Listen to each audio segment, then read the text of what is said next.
खबर है मोदी मंत्रिमंडल फेरबदल विस्तार। फाइनल हुए मोदी मंत्रिमंडल के 24 नए चेहरे। बड़ी खबर है, मोदी मंत्रिमंडल फेरबदल विस्तार को लेकर यह खबर, 24 नए चेहरे फाइनल हो चुके हैं। ये जानकारी मिल रही है ज्योतिरादित्य सिंधिया, सर्बानंद सोनोवाल, पशुपतिनाथ पारस, नारायण राणे, भूपेंद्र यादव, अनुप्रिया पटेल, कपिल पाटिल, ये वो बड़े चेहरे हैं जिनको फाइनल कर दिया गया। जानकारी ये मिल रही है मीनाक्षी लेखी, राहुल कसवा, अश्विनी वैष्णव, शांतनु ठाकुर, विनोद सोनकर, पंकज चौधरी, आरसीपी सिंह, दिलेश्वर कामत, चंद्रेश्वर प्रसाद चंद्रवंशी, रामनाथ ठाकुर, राजकुमार रंजन, बीएल वर्मा, अजय मिश्रा, हीना गावित, शोभा करंदलाजे, अजय भट्ट, प्रीतम मुंडे राष्ट्रपति भवन पहुंची। नामों की लिस्ट, ये जानकारी है। ये बड़े नाम हैं जो लगातार हम बता भी रहे थे आपको सुबह से ही। इन नामों को लेकर मंथन भी हो रहा था। अब खबर ये कि पीएम आवास पर इनकी मौजूदगी भी, लंबे वक्त से वहां पर पीएम के साथ चर्चा भी, और लगभग ये तय माना जा रहा था कि इन्हीं के नाम को फाइनल किया जाएगा। अब देखिए पुख्ता खबर आपके सामने है, मोदी मंत्रिमंडल विस्तार को लेकर अब फाइनल हो गए हैं 24 चेहरे। अलग अलग दलों के हैं, जो गठबंधन के घटक दल हैं उनको भी तवज्जो। सिंधिया, सर्बानंद सोनोवाल, पशुपतिनाथ पारस, नारायण राणे, भूपेंद्र यादव, अनुप्रिया पटेल, कपिल पाटिल, चुनाव जहां पर होने हैं उनको भी समेटा गया है। मीनाक्षी लेखी, राहुल कसवा, अश्विनी वैष्णव, शांतनु ठाकुर, विनोद सोनकर, पंकज चौधरी, आरसीपी सिंह, दिलेश्वर कामत, ये वो नाम है अलग अलग दलों से। चंद्रेश्वर प्रसाद चंद्रवंशी, रामनाथ ठाकुर, राजकुमार रंजन, बीएल वर्मा, अजय मिश्रा, हीना गावित, शोभा करंदलाजे, अजय भट्ट, प्रीतम मुंडे। राष्ट्रपति भवन नामों की लिस्ट पहुंच चुकी है ऑफिशियल, ये जल्द ही अनाउंस कर दिया जाएगा। ये बड़ी खबर है। अब जो कैबिनेट रिशफल को लेकर लगातार नामों को लेकर मंथन हो रहा था, खुद पीएम मोदी, गृह मंत्री जेपी नड्डा लगातार इन चेहरों को लेकर मंथन कर रहे थे, क्योंकि आगामी विधानसभा चुनाव है, उनको भी साधना है, जिन्होंने महत्वपूर्ण भूमिका निभाई है। जो काम आए हैं उनको अब जिम्मेदारी दी जा रही है, उनको तोहफा दिया जा रहा है। एक तरीके से तोहफे की उम्मीद लगाकर, आस लगाकर लंबे वक्त से ये तमाम चेहरे बैठे हुए थे। अब सभी को साधने की कोशिश है।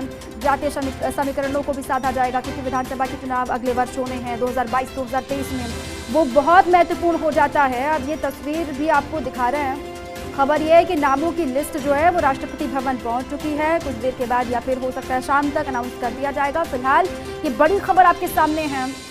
जेडीयू को लेकर पेच फंसता हुआ दिखाई दे रहा था, लेकिन खबर ये कि जेडीयू से 3 को मंत्री बनाया जा सकता है। नाम भी सामने आ रहे हैं। सिंधिया को लंबे वक्त से इंतजार था, नारायण राणे महाराष्ट्र से, भूपेंद्र यादव राज्यसभा के सांसद हैं राजस्थान से, मीनाक्षी लेखी, राहुल कसवा, अश्विनी वैष्णव, ये तमाम वो नाम है। पंकज चौधरी का नाम, दिलेश्वर कामत है, विनोद सोनकर, चंद्रेश्वर प्रसाद चंद्रवंशी, इनके नाम को लेकर भी लगातार मंथन हो रहा था। जेडीयू से है राजकुमार रंजन है, बीएल वर्मा, अजय मिश्रा, हीना गावित, शोभा करंदलाजे, इनके नाम को लेकर चर्चा। अजय भट्ट उत्तराखंड से आते हैं, प्रीतम मुंडे। अब ये वो चेहरे हैं जो बहुत महत्वपूर्ण हैं, जिन्होंने या तो सरकार के लिए बहुत कुछ किया है, आप कह सकते हैं, परफॉर्मेंस के बेस पर ही उनको तोहफा दिया जा रहा है। वो सिंधिया हो जो 15 महीने से लगातार इंतजार कर रहे हैं। कांग्रेस वाले लगातार तंज भी कसते रहे कि जिस लिए आप गए वो तो आपको मिला नहीं। अब ये वही हो रहा है, सिंधिया को तोहफा। नारायण राणे को भी लगातार इंतजार, पहले शिवसेना में थे, फिर अब कट्टर हो गए, एक तरीके से मराठा नेता वो हैं। अब इन नामों को लेकर लगभग तस्वीर साफ है। इसी पर दिल्ली न्यूज एडिटर मेरे सहयोगी अदिति नागर जुड़ चुकी हैं। अदिति, ये 24 जो नाम हम दिखा रहे हैं वो फाइनल हो चुके हैं क्या? देखिए, फाइनल तो नहीं कहा जा सकता, लेकिन हाँ, क्योंकि लगातार अलग अलग लोगों से बातचीत करके, अलग अलग सोर्सेज से पता करके ये नाम को कोलेट किया गया है। और आपको बता दें कि अनुराग ठाकुर और रूपाला है जिन्हें प्रमोशन मिल रहा है।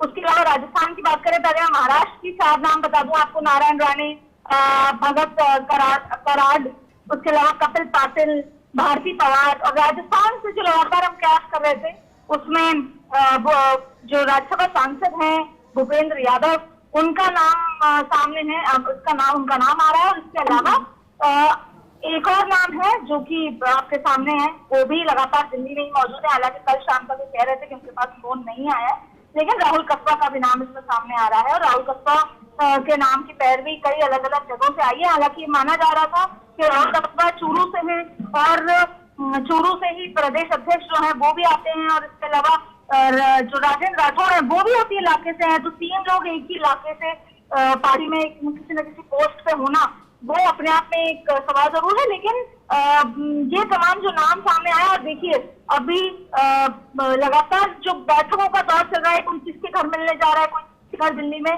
और शाम को 6 बजे का ये शपथ समारोह है, जिसके लिए 4 बजे लोग राष्ट्रपति भवन पहुंचना शुरू हो जाएंगे। और ये समारोह का शपथ ग्रहण समारोह का मंत्रिपरिषद का ये जो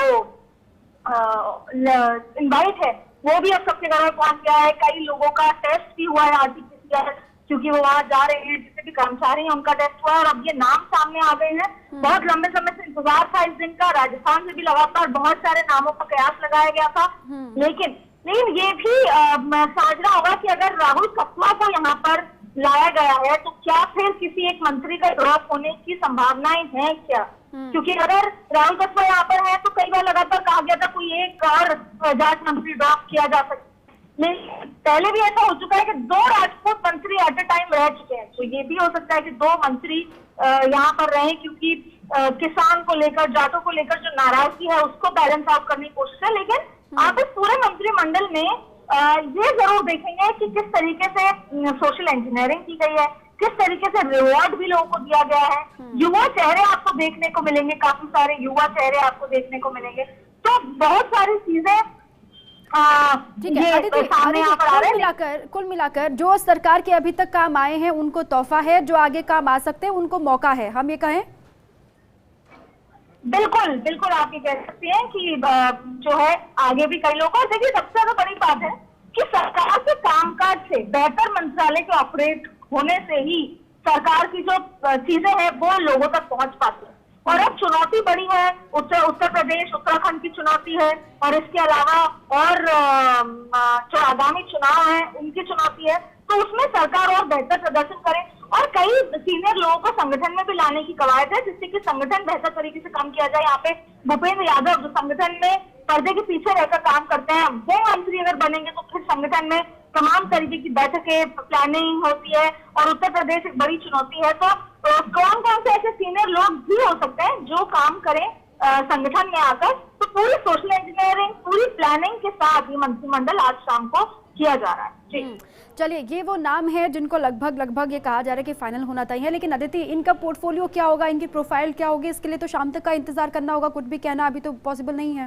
पोर्टफोलियो, ये तमाम चीजों के लिए शाम तक का इंतजार करना होगा यहाँ पर, क्योंकि अभी तो इनको भी नहीं बताया गया है कि इनका पोर्टफोलियो क्या है। ये इंडिपेंडेंट चार्ज होंगे, कैबिनेट होंगे, एमओएस होंगे। ये तो शपथ ग्रहण समारोह के समय जब शपथ ली जाएगी उसी समय इन चीजें सामने आने वाली, क्योंकि नए मंत्रालय भी इसमें इंट्रोड्यूस किए जा रहे हैं। एक नया मंत्रालय मिनिस्ट्री ऑफ कोऑपरेटिव इसमें लाया जा रहा है। तो इन तमाम चीजों के से देखना होगा कि किसको क्या कुछ मिल रहा है, किसका प्रमोशन हो रहा है। लगातार ये भी कयास है कि थावरचंद गहलोत के जाने के बाद अर्जुन मेघवाल का प्रमोशन हो सकता है राजस्थान से। तो तमाम तरीके के प्रयास हैं, शाम तक का इंतजार करना होगा किसका कब। अच्छा, कैबिनेट में किनको शामिल किया जाएगा, चर्चा इस बात को लेकर तो है, वो चेहरे भी हम दिखा रहे हैं। किनको प्रमोट किया जा सकता है, उसमें अनुराग ठाकुर का नाम भी है। आपने कहा कि अर्जुन मेघवाल को भी प्रमोट किया जा सकता है, इसकी भी चर्चाएं हैं। लेकिन डिमोट किसको किया जा सकता है, किनको ड्रॉप किया जा सकता है अदिति, इसको लेकर भी चर्चा बहुत जरूरी है। किसको जो मंत्रिमंडल है उससे बाहर का रास्ता दिखाया जा सकता है, वो कोई नाम सामने आ रहे हैं अभी तक? निशंक का मंत्रालय बदला जा सकता है। आपने देखा कि थावरचंद गहलोत को ऑलरेडी जो है बदल दिया गया है, जो उनको गवर्नर बना दिया गया है। तो ऐसे कई नाम हैं जिसमें, और परफॉर्मेंस बेसिस पे हुआ है या रिक्वायरमेंट बेसिस पे कई नाम बदल जा सकते हैं। कई चौंकाने वाली चीजें भी शाम तक आने का इंतजार है। हालांकि भूपेंद्र यादव को कैबिनेट का दर्जा मिलेगा, ये बात सामने आ रही है कि उनको कैबिनेट मिनिस्ट्री दी जाएगी। तो तमाम तरीके की चीजें हैं, कुछ देर और पुख्ता चीजों के लिए शाम तक इंतजार करना। अदिति, जेडीयू को लेकर पेच फंसता हुआ दिखाई दे रहा था, क्या खबर? जेडीयू पहले 3 सीटें, फिर ये 3 मंत्री पद, फिर ये कहा गया कि नहीं जी उनको तो एक ही मिलेगा। अभी क्या जानकारी है, 3 मंत्री पद उनको दिए जाएंगे क्या जेडीयू वालों को? देखिए, कल देर रात तक भी जेडीयू को लेकर, आपको पता है शाम को एक बैठक हुई थी जेपी नड्डा के आवास पे, जहाँ बी एल संतोष थे और बी एल संतोष से उनकी बातचीत हुई। बी एल संतोष के साथ जेडीयू को मसले को लेकर वहां पर एक बड़ी बैठक हुई, क्योंकि अभी भी पेच फंसा हुआ था, कल देर रात तक भी पेच फंसा था। लेकिन जाहिर तौर पे हाल ही में जो चिराग पासवान की पार्टी बदली गई है, तमाम चीजें हुई हैं, तो उन सभी चीजों को देखकर, सारी इंजीनियरिंग, सोशल इंजीनियरिंग को देखकर उनको सेटिस्फाई जरूर किया जाएगा। क्योंकि जो ये नया थर्ड फ्रंट बनने की जो लगातार कवायद है, उसमें जो घटक दल है एनडीए के, उनको संजो कर रखने की पूरी कोशिश यहाँ पर बीजेपी करेगी, नरेंद्र मोदी, अमित शाह करेंगे। क्योंकि ममता बनर्जी जिस तरीके से लगातार सबको आउटरीच कर रही हैं, सबको एक साथ इकट्ठा करने की कोशिश कर रही है, और वो कोई भी नाराज रह जाता है, ममता बनर्जी को अपने खेमे में लेकर आती है, तो बीजेपी के लिए जाहिर तौर पर एक नुकसान की तरह होगा। तो जेडीयू को सेटिस्फाई किया जाएगा। हालांकि कल देर रात तक ही 3 सीटों को लेकर और इन तमाम सीटों को लेकर सीटकान बनेगी। अच्छा, जिनके नाम अदिति सामने आ रहे हैं, वो सर्बानंद सोनोवाल हो, अजय भट्ट उत्तराखंड की हम बात करें, सिंधिया हो, या फिर तमाम नारायण राणे हो, तमाम बड़े चेहरे हैं। अब इनका पैमाना क्या रह सकता है, पैरामीटर्स क्या होंगे जिसके हिसाब से इनको आगे किया गया है या फिर इनको कैबिनेट में लिया जा रहा है, क्या वो पैरामीटर्स हैं? देखिए, सीनियरिटी पैरामीटर्स है, रिक्वायरमेंट, सोशल इंजीनियरिंग पैरामीटर है। देखिए, महाराष्ट्र में लगातार बीजेपी जो एक बार झटका खा चुकी है, और जिस तरीके से शिवसेना ने उन्हीं के उसको क्रॉस करने के या फिर कुछ भी कहा जा सकता है, तो महाराष्ट्र में सिर्फ ईगो का फैक्टर बना हुआ है बीजेपी के लिए। महाराष्ट्र में बहुत जरूरी है कि चाहे सोशल इंजीनियरिंग हो, चाहे सीनियर नेता हो, या उनके साथ अगर जो ज्यादा कार्यकर्ताओं वाले जो जिनका बोलबाला है, उनको लाने का आया था, जिससे अगली बार जब भी महाराष्ट्र में चाहे चुनाव हो, चाहे कोई सत्ता पलट हो, तो ये जो नेता हैं, ये विधायकों को या ये पॉलिटिकल तस्वीर बदलने की जो क्षमता रखते हो। इसके अलावा उत्तराखंड हुआ, इसके अलावा बंगाल हुआ। बंगाल में देखिए, हालांकि बीजेपी चुनाव हार गई, लेकिन बीजेपी ने मन से चुनाव नहीं हारा है, मेंटली चुनाव नहीं हारा है। बीजेपी के कंटिन्यूसली दिमाग में बंगाल है, और बंगाल इसीलिए अदिति, बंगाल से शांतनु ठाकुर को जिम्मेदारी मिल सकती है, ऐसा भी कहा जा रहा है गया बंगाल चुनाव लड़ने के लिए। तो वो उस तरीके के परिणाम नहीं ला पाए, तो वो चाहते हैं कि आप बीजेपी के हार्डकोर जो बंगाल के जो हार्डकोर लोग हैं, हार्डकोर नेता हैं, जो बंगाल से अपना संबंध पूरी तरीके से है, उनको लाया जाए, जिससे बंगाल के लोग जो दीदी को अपने अस्मिता, अपनी बेटी मान रहे थे, वो उन नेताओं से भी अपना आप को जुड़ा हुआ महसूस करें, जिससे कि पार्टी से भी जुड़ा हुआ महसूस करें। इसके अलावा कई लोगों को उनके पर्दे के पीछे के परफॉर्मेंस की वजह से भी मिलेगा। कई बार ऐसे पॉलिटिकल गिमिक्स होते हैं, पॉलिटिकल काम होते हैं, जिनको लेकर नेताओं को काम दिया जाता है, चाहे किसी को पार्टी ज्वाइन कराने से संबंधित हो, उनको भी रिवॉर्ड मिल सकता है। और खास तौर पर उत्तर प्रदेश, सबसे बड़ी बात है, उत्तर प्रदेश का चुनाव सिर पर है, बहुत क्रिटिकल है। तो उत्तर प्रदेश में जो जातीय समीकरण को बहुत ज्यादा देखा जाएगा। उत्तर प्रदेश में जो साथ में घटक दल है, जैसे अनुप्रिया पटेल का नाम है एक ही सीट, लेकिन अनुप्रिया पटेल का साथ आना बहुत जरूरी है। और वहां पर जो